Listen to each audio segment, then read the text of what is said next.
Well, Jack, good to see you again. Since we last spoke, you've done that doubleheader weekend at Monza, 3 races there. Looked as if, first of all, the conditions were terrible, rain the whole time. Yeah, it's the first time I think in a long time where all three races have been wet. Um, wasn't an easy weekend for us really. I mean, race one was started from the pit lane, and then the other two races were under safety cars. So not an easy weekend. And to be honest, sort of a few things sort of didn't quite go our way. And to be honest, the team didn't do a bad job. I didn't do a bad job. It was just one of them weekends really. And we arrived onto the grid on slick tyres, and it started raining, basically. And it was a better thing to do start from the pit lane on wets than have to do one lap on slicks. Really, that was the reason. There actually wasn't one driver who started on the actual grid. Everybody started from the pit lane.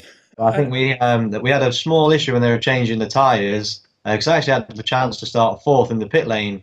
But they had a problem with changing one of the wheels, which meant I actually started the pit lane last. So we had really good pace all weekend. 'Cause I started last and finished fifth in the wet. So I mean, really good pace. Second race finished second. Third race was the only race where we sort of didn't look like we quite had enough. I mean, as you said earlier, the weather conditions were, absolutely ridiculous. I mean, I'm always happy to race in any conditions all the time. But even for me, I mean, the visibility it's the worst I've ever had to drive in. So, not an easy weekend, but I think we've shown already what our true pace is on a consistent weekend, and still as confident as we were at the start of the year that we're going to win. So a Monza is not, obviously, any place in the wet is difficult, but Monza, the water from memory does tend to hang quite a lot, particularly between the trees there on the long straight. So I can imagine what it was like yeah, if you were not right at the front. yeah. I mean, in the reverse grid race, I was quite lucky because I started fourth, but I got into second quite quickly. And I think the leader ended well. When I got into second, the leader was about 6 seconds in front. So at that time, it wasn't too bad. But I mean, in the final race, I had to start 10th.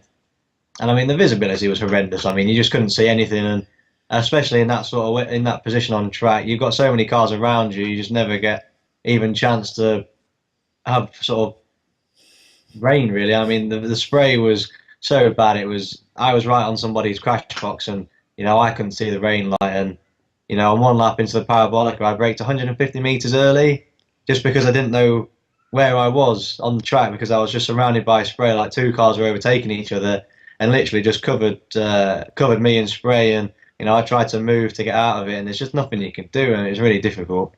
I think I overtook most people on the brakes just by being, not on the typical line or not where they were, and Mm. just hope that they braked early because, like me, they didn't know where they were, and I think I did a few people like that. So I think we did make the most of the conditions, but I think if you look at the second race, when you see even Signs, who had a really good weekend, even he didn't make that much progress, even in the race when he started at the back. So there's a bit of the results didn't just tell the whole story because I think everybody knew that our speed was good. It was just one of them weekends, really. Jack, where are we now in terms of your next races? There's a Euro race as we speak coming up. Yeah, Some of the British runners doing that. You're not doing that, but it not. does look as if that whole Euro series, because of that British entry there, is looking a little bit stronger than it has of late.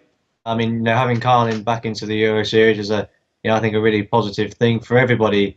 Really, I mean, for the team, for the organisers of the Euro Series, for Volkswagen, because up to that point, Volkswagen didn't have any drivers in the Euro Series, and you can't have it just be dominated by the Mercedes. So I think that was a positive step all around. I won't be racing in it, but I hope for the team they go and get the best result they can. So be supporting the guys, and then my actual next race will be back on the British calendar, but it'll be in France. We'll be racing at Pau, so exciting times ahead for sure.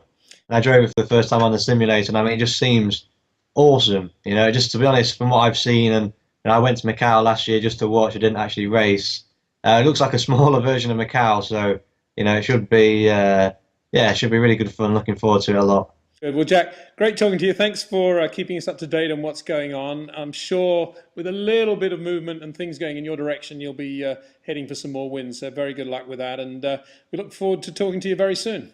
Yeah, definitely. Well, thank you for chatting, and I'll see you soon.